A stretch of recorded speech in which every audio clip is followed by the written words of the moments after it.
ഇന്ന് നെത്തോലി എന്ന് പറയുന്ന മീനാണ് ഉണ്ടാക്കാൻ പോകുന്നത്. തേങ്ങ അരച്ച കറിയാണ്.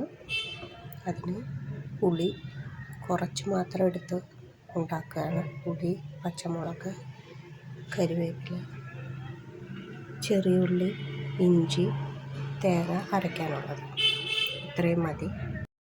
ഇനി തേങ്ങ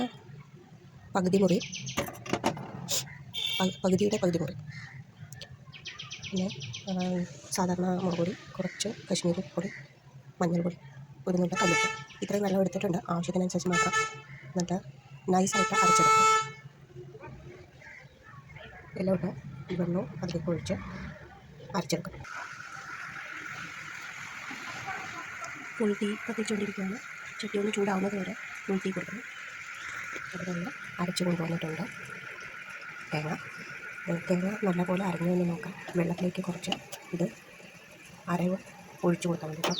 അപ്പം ഒരു കരി പോലെ കാണാതിരുന്നാൽ നല്ലപോലെ അരഞ്ഞു എന്ന് മനസ്സിലാക്കാം.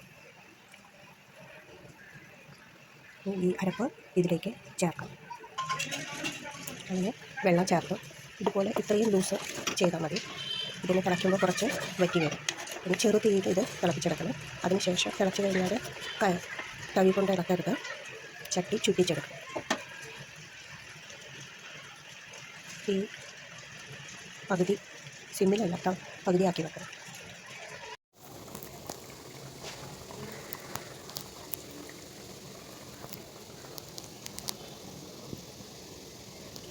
കറി മുഴുവനായും വെന്തു കഴിഞ്ഞു.